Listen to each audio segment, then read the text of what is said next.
We're here on RealAgriculture.com at CropWeek in Saskatoon. We're here with Todd Hyra. He is the business manager at Secan. Welcome today, Todd. Hello, Sean.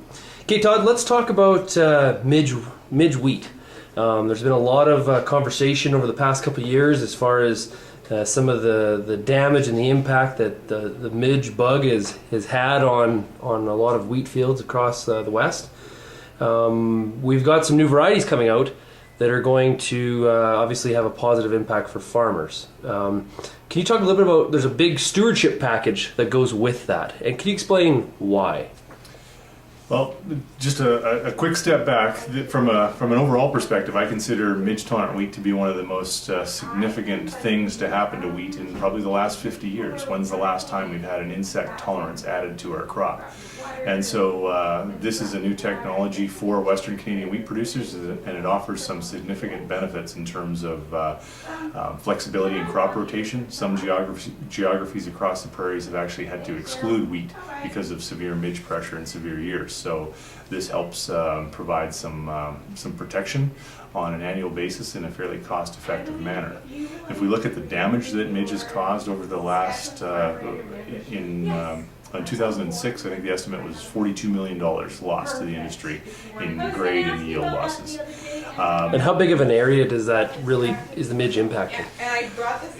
On an annual basis, it varies. And so in 2007, things were even bigger. It was quite extreme. It was sort of an epicenter from Saskatoon and radiating outwards.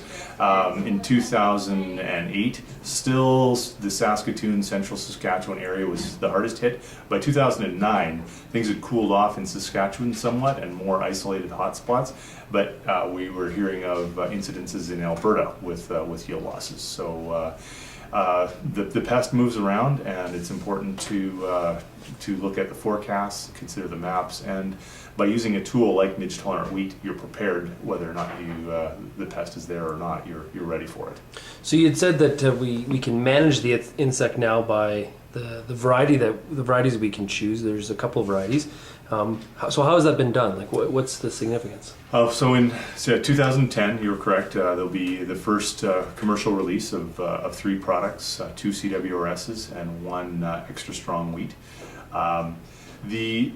The trait, the SM1 gene, was isolated from soft red winter wheat and back crossed into Canadian spring wheats, starting about 15 years ago. So it's been a long, slow road with a lot of work to bring these to the commercial state that they're at today. The important part to note is that there's one trait that we have to work with. It's incorporated in all the products, the current products we have, plus any of the future products. So it's an effective trait. The gene works by causing a physical or a chemical response in the plant. Essentially, when the insect starts to feed, there's a phenolic release. Phenolic acids are raised up, elevated very quickly in the plant, and it drives the midge off feeding, essentially. So they, rather than feed, they choose to starve to death. So it's very effective in controlling midge and dramatically reduces the amount of damage and yield loss.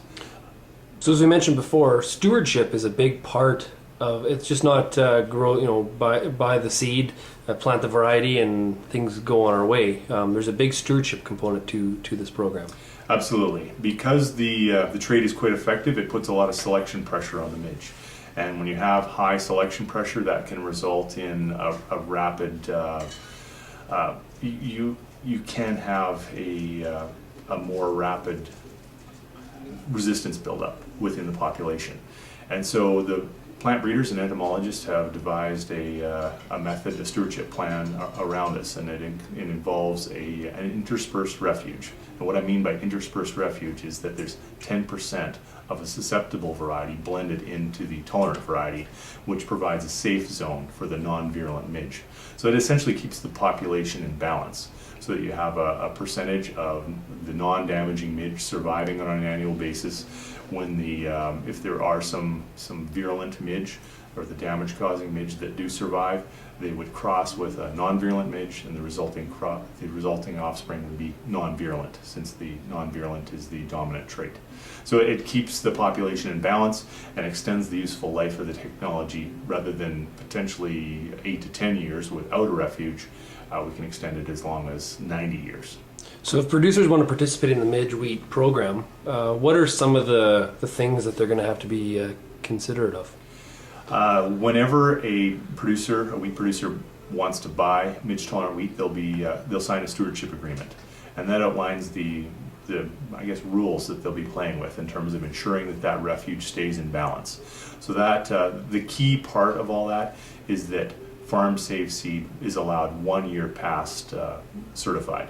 So they can buy certified in year 1, save it for year 2, and then in year 3 essentially repurchase certified seed. So there is a farm safe component, but it's not unlimited. And that's basically to make sure we manage the percent of refuge that's in the line. Correct.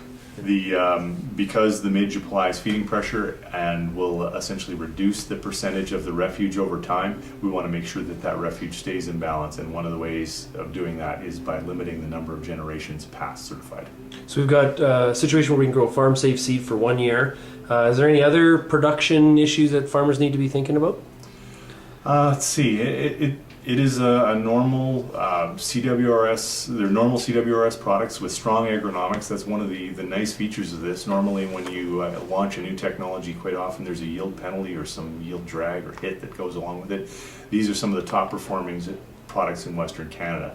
When we look at the overall yield of these, there's some of the across all 3 provinces. They tend to filter to the top, and I don't think we really had a full appreciation for the amount of midge damage that was occurring on a regular basis, even at a background level, and causing some base yield reduction. And so when you add this the midge tolerance to these products, they tend to rise to the top. So if somebody wants more information on the stewardship or the Midge project, is there a website they can visit? Absolutely. They can visit www.midgetolerantwheat.com. Sorry, midgetolerantwheat.ca. And it's a complete a website that covers information, background on the midge, the stewardship agreements, as well as training modules for those that want to take it a step further. Perfect. Thanks a lot, Todd. Thanks, Sean.